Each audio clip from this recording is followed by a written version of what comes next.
So good morning. Good morning. Good morning, everybody. It's a little toasty in here. Is it feeling a little toasty? It's a smidge hot. Can someone turn the air down? Kathy, lovely Kathy in the back, would you mind running and turning that down? With more people, it gets a little stuffy, and we're closing the door to not be a distraction there. So, all right. So this whole month, we're talking about the golden thread of truth that runs through all religions. And so I've been talking about different religions. Today we're talking about the magic and the mysticism of Hinduism. Yeah. And so Hinduism, I'll show you a picture here just different pictures that I gathered. Hinduism is reported to be the oldest religion on the planet. Wow. Over 4,000 years it has been in existence. And it's actually, there's no founder. It's a combination of philosophies and beliefs and cultures that all melded together to create Hinduism. Yeah. Yeah, and Hinduism is such that they believe in one God. People assume that they believe in many gods, but that's actually not true. There's one God, Brahman, the ultimate source, the ultimate reality. There are gods and goddesses, which are over 300 million of them. Wow. They revere these goddesses, but they all see them as faces of the one. Faces of the one. Yeah, and one of the most popular ones is Ganesh, the remover of obstacles. I think most of us know who Ganesh is. Yeah, yeah. Yoga and meditation came from Hinduism. It is such a part of our culture, is it not? It is. Yeah, they gifted us with that. Yeah. Yeah, and so the wisdom of Hinduism came from many places, but one of their sacred texts is the Vedas. And the Vedas has such amazing wisdom that we can apply to our lives today. Yeah, and one of the aspects of the Vedas is the Upanishads, and Claudia had a lovely passage from the Upanishads. The Upanishads, what it means is to sit near. And so to sit near means to connect to the divine. It means to recognize that divine presence that is always right there. We just have to sit near it. We have to connect to it and make a concerted effort to connect in. The Upanishads, it says this: there is a secret dwelling, the lotus of the heart.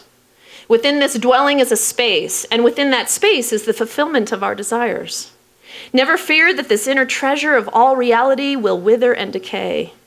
This knows no aging when the body ages. This knows no dying when the body dies. So the wisdom of the Upanishads, the wisdom of the Vedas, it goes way beyond form. It goes way beyond the conditions of the body. It goes way beyond our mind. It goes much deeper than that. In the Bhagavad Gita, it says this: the power of God is with you at all times, through the activities of the mind, senses, breathing, and emotions, and is constantly doing all the work, using you as a mere instrument.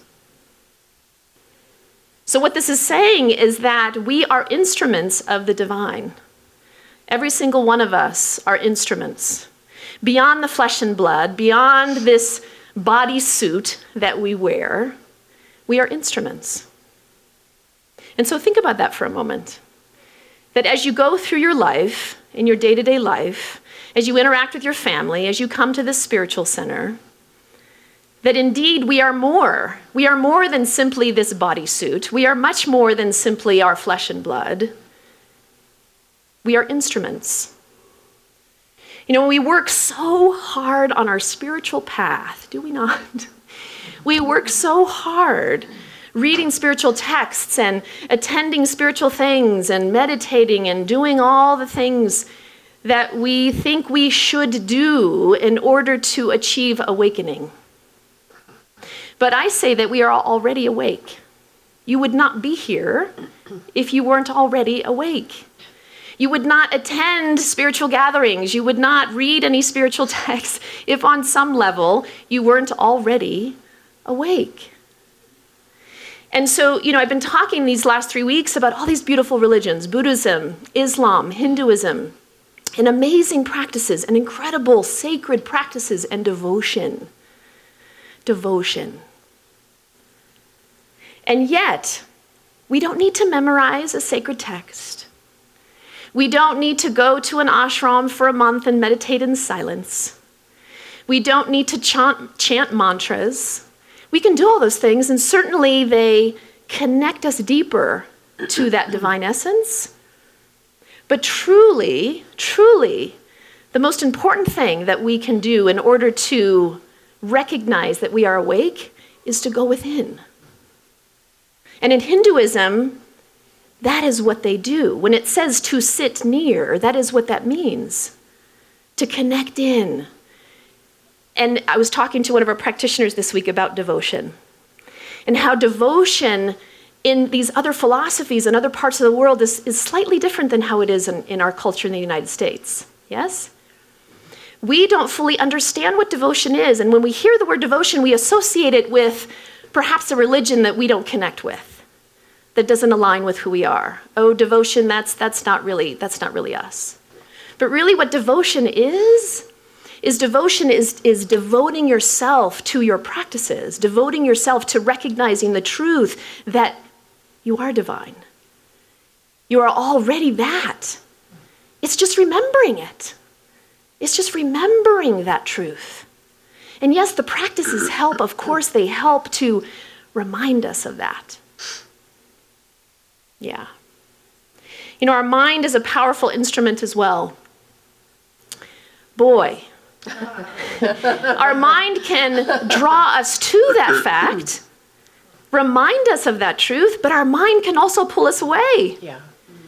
Our mind is so powerful that it can push us away, and it can get us caught up in these stories that we believe are true and they're not.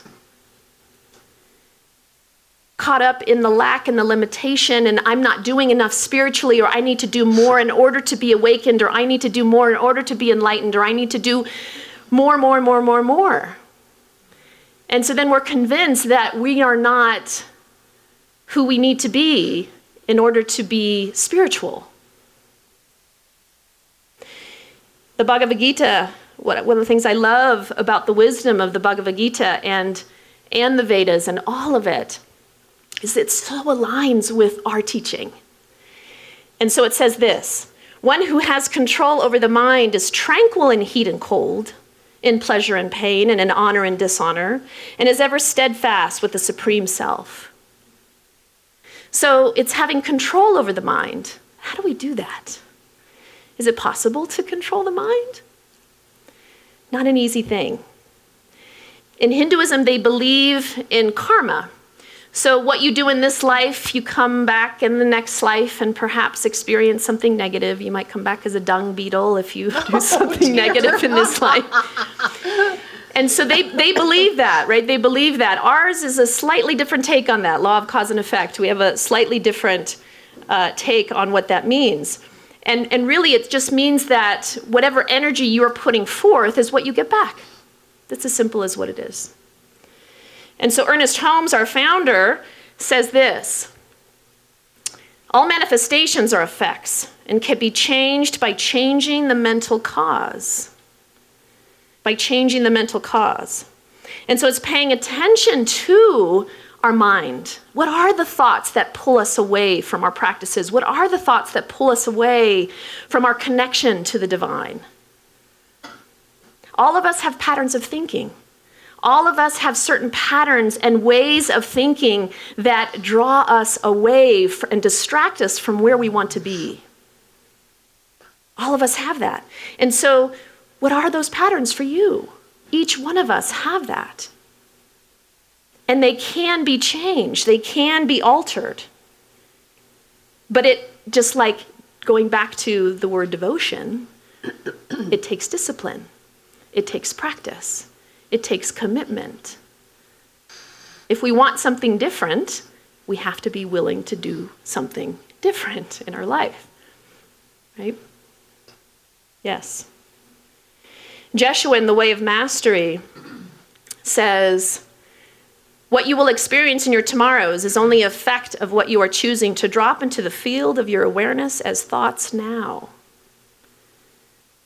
So what we do today, the patterns of thinking that we have, impact what shows up tomorrow. Now, this principle, though, can be misunderstood. Because then in spiritual circles, we start to think that everything I do is going to impact my tomorrow, and I have to watch every word I say, and I have to watch every thought I have. Be careful of that. Because that's not what this was intended to do. This is intended to merely show you the impact and the effect of where we place our attention and our energy. That's it. And you know, all minds are connected. So if we are focused on something that is negative or something, we're swirling in something, that impacts all minds. So we have a responsibility, actually. When you think about it, we have a responsibility because our mind is connected to all minds. We are one. We are one with all. And so we have the power to choose in any moment. Joshua says, we're either in love or fear. And when you think about it in your own life, are you not in either love or fear? We're either we're an expression of love, that is our natural, that's the nature of who we are, or we are in fear. And we get swept up in that. And it's when we can catch ourselves as we start to spiral downwards. And as soon as we catch it and we have the awareness of it, we can bring ourselves back to sit near. A wonderful guy by the name of JoeDispenza. I'm going to share his story. Some of you may be familiar with his story. I'm going to back up a second here. We'll get to that. I'll get to that. What happened? Oh, dear. Okay. Sorry. Okay. Having issues here. So JoeDispenza years ago was in a really bad bicycle accident where he broke 6 of his vertebrae. Ouch. Oh, yeah, it's pretty intense. He was 23 years old. So this was many, many years ago. I think he might be in his 50s or 60s now. And the doctors basically said, you won't walk again. Let's do this surgery to try to fix it, and let's put these rods in your back. And he said, no thanks. I'm gonna check myself out of the hospital. So he went home. And he couldn't walk, so he was face down on his bed for weeks. And one of the things that he knew is that the power that made the body is the power that heals the body. He knew this. And so as he was face down in his bed, every day, for 3 hours every single day, he reconstructed every single vertebrae. It took him 3 hours to get through every single, those 6 vertebrae. And he shares that in that time period, he would often, as he was working on the vertebrae, his mind would go to fear. It would go to fear and he'd see himself in a wheelchair. And then he'd bring himself back to the vertebrae. Focus on the vertebrae, focus on the vertebrae. Focus on that, knowing that the power that made the body heals the body. And he kept bringing himself back. In 6 weeks, he no longer went to fear. He no longer went to that place of seeing himself in the wheelchair. And in 9.5 weeks, he was completely healed. He stood up, he walked. The accident was a triathlon that he was in, so in 12 weeks, he began training again, lifting weights again, and he's never had pain in his back since. He healed himself through his thoughts. Is that powerful or what? And we forget that we have this power. We forget that we have access to this, that it is within every single one of us. He knew that he had this. He believed that he had this. Now he went to fear. His thoughts pulled him away to fear, as it does for all of us. And he kept coming back. He kept coming back. And we may have to do that 1,000 times. I don't know. I mean, it took him a lot to keep coming back, but he did it. So if he could do that, what could we do in our own lives? What's something in your life that you would like to heal? What's something in your life that you would like to transform or change? Or how would you like to reinvent yourself? Is there something in your life that you would like to have even a small change, a small transformation? What would that look like? What are you willing to do to make that change happen? Many people ask us what our symbol means. So I'm going to explain really fast here. This is basically the process of creation. And so what the symbol means, that top layer starts with an idea, a divine idea, something you want to change in your life, something that you want to shift in your life. That's that top layer. It moves down into the second layer. The second layer is as if you're planting a seed. And this is where you nurture it in this middle layer. Nurturing it, now we can nurture positive in a positive way, or we can nurture it in a negative way, can't we? So if you imagine a seed, when we plant a seed in the ground, if we don't water it, and we don't make sure it has enough sunlight, and we don't make sure that it's nurtured in the right way, it's not really going to grow. It's the same thing with a desire that we have in our life. How do you want to nurture that desire? Are you nurturing it with love? Are you saying, I know I can do this, this is possible for my life? Or are you having a desire and then in that middle layer saying, no, I don't think this is possible. It's funny how we are as humans. We might have one possible thought and then 10 thoughts that say we can't do it. Yeah. Right? Yeah. So this is what happens in that middle layer. How are we watering it? How are we caring for it? How are we nurturing it? Determines what gets manifested here. This last layer is the form that it turns into based on what we have done to nurture it. This is the process of creation. Very simplified version of that. Yeah. So if we want to change something in our life, if we want to manifest something in our life, it's important to pay attention to the patterns of our thoughts, to pay attention to what are those things that are pulling us away, and to recognize that that divine power that is within every single one of us wants us to have an extraordinary life. Do you want an extraordinary life? Who wants an extraordinary life? Some of you didn't raise your hands. You're like, yeah. You're like, yeah, okay. Okay, very good. Yay. Okay, love that. Yes. Yeah. You know, so in Hinduism, they talk about this principle called Moksha. And Moksha is the end of suffering. It's liberation. And what it is about letting go of attachments. It's letting go of these thoughts that are there. It's never going to shut down, by the way, right? The thoughts are never going to stop.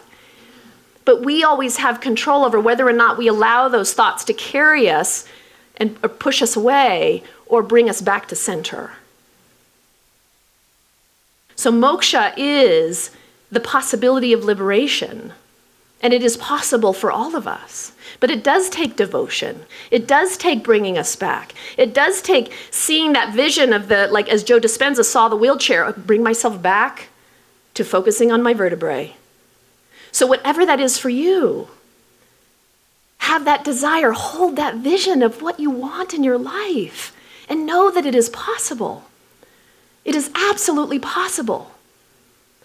And you know, the feeling state, Jay just said this earlier, that Ernest Holmes said, change your thinking, change your life. But really it's change your feelings, change your life.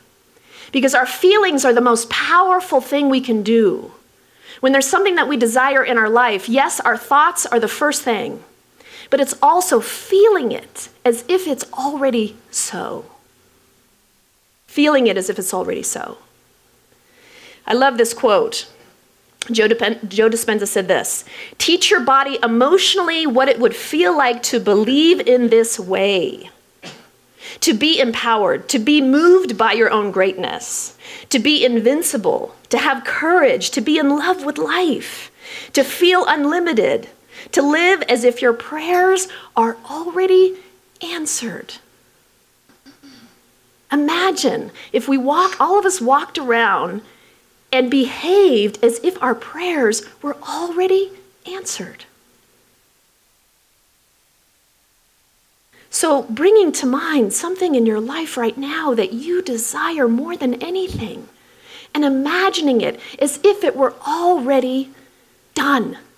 Already done. And feel it in your body, feel it in your life, feel it as if it's right here, right now. And if you did that every single day, even just once a day, imagine the difference it could make in terms of how you felt, in terms of how your life would unfold.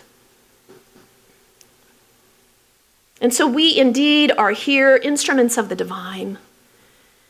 Our minds are connected. We do have this responsibility to shift and to work on shifting our own thoughts, because as I shift mine, it shifts the collective. It impacts everybody else, not just here in this community, outside this community, in the world. We do have that power. Do you get that? Yes. We absolutely have that. And so let's say our affirmation together again. I am an instrument of the divine. Let's just close our eyes and just feel that. I am an instrument of the divine.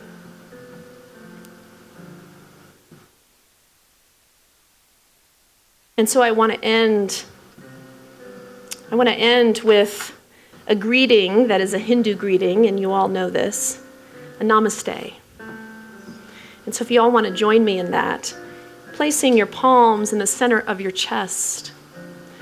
Namaste as I bow to the divine in you. And so right now, just bring to mind someone you'd like to bow to. Someone that is dear in your heart right now, someone who is hurting right now, someone who is having a challenge right now. And just bowing in great reverence and honor and love to that beautiful being that you see before you in your mind's eye. Namaste. And so just moving into prayer, I ask the practitioners to stand in high consciousness.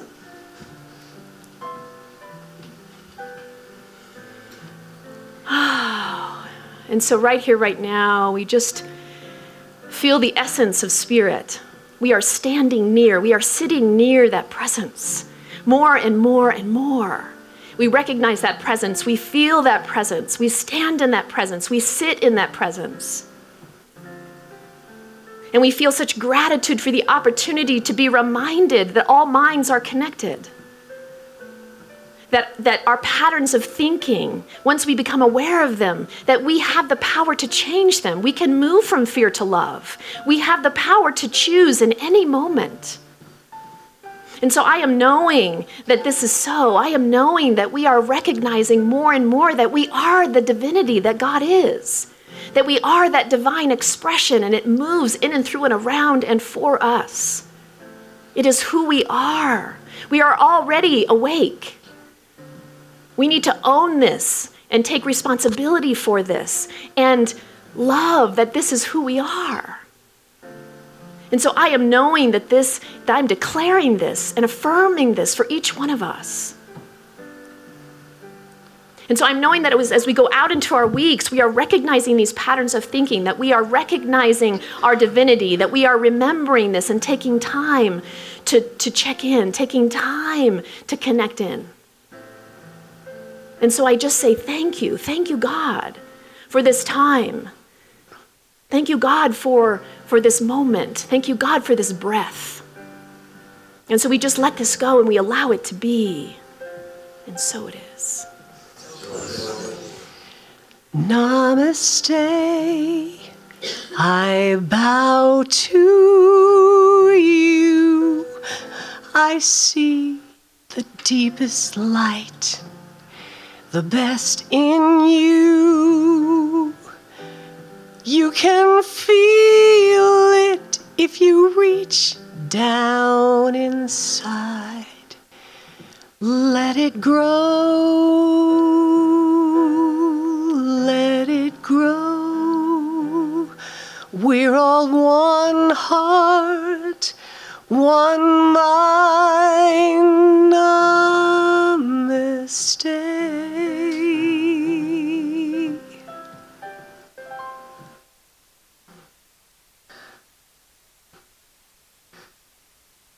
Oh, wow. Leah, that was special.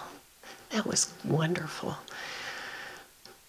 All right, everybody, one more time. Let's give a hand to Chrysalis. Here they come.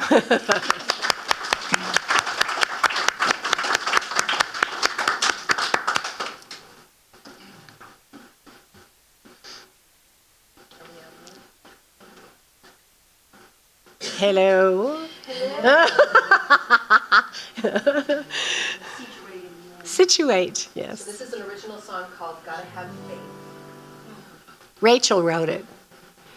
Didn't you? I sure did. Yeah, okay, yeah. All right.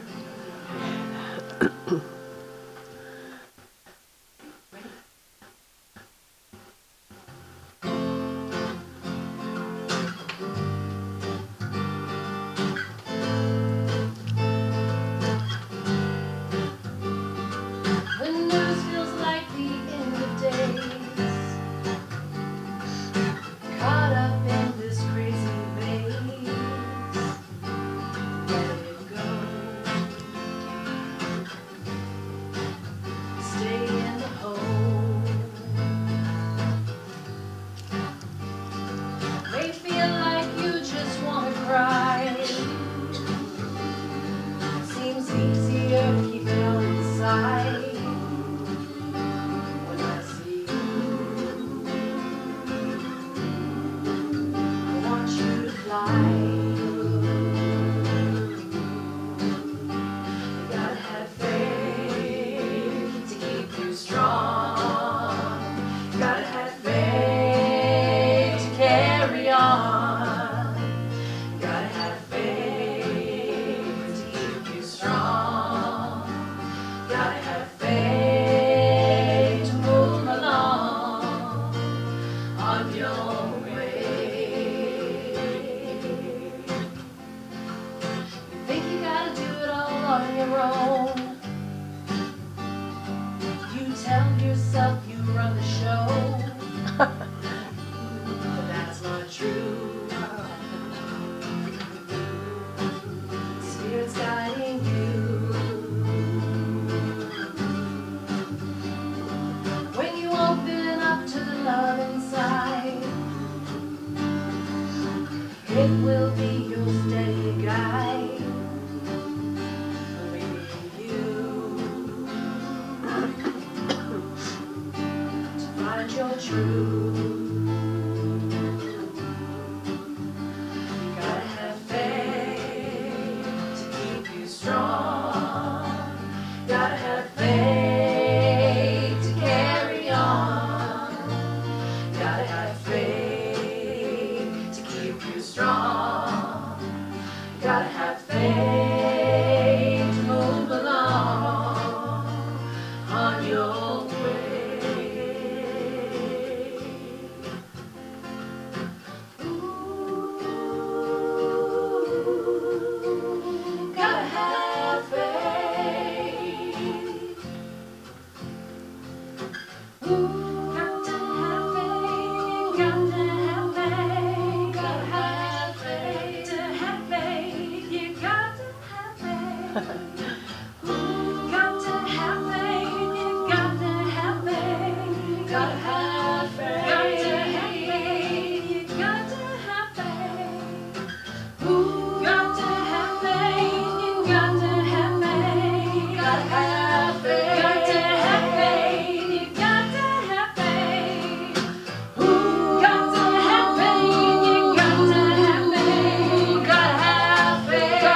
Isn't that awesome?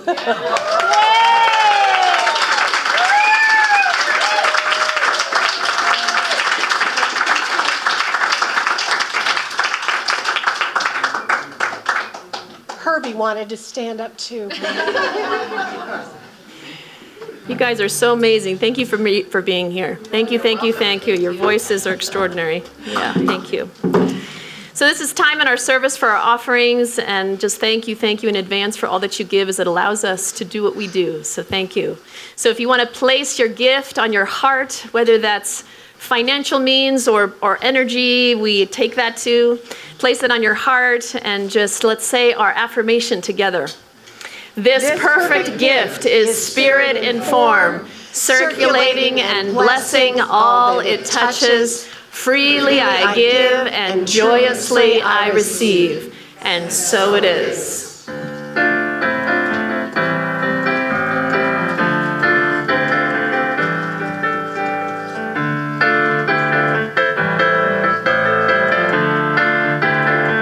Take me home.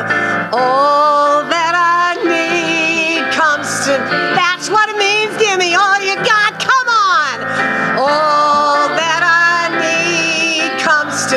Get up on your feet and put your hands together after you do your giving. The light of love and grace, good, shines on my face. You got it. All that I need comes to me. Sing louder than me. We're gonna do. All that I need comes. You got it. Sing it one more time. All that I need comes. I like to hear you sing. The light of love and grace. Tell me more. Shines upon my face. Good. All that I need come to me. Yeah. Sing it one more time. All that I need comes to me. Sing that line again. All that I need comes. Here we go. Last time. Give me it all. All that I need comes to me. You got it. Yeah. There you go. Woohoo! All that we need comes to us indeed, that we are blessed and it is overflowing and multiplied. Thank you, God, and so it is. Stay. And so it is.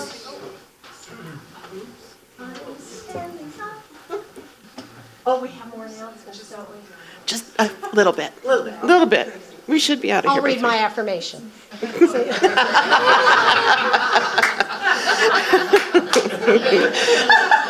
we have kids? Oh my goodness. No kids today. Okay. It's kind of hard to follow I just that. couldn't help it. So, if you are here for the first time today, Oh yes. please know that we welcome you with open hearts, open hands. Thank you for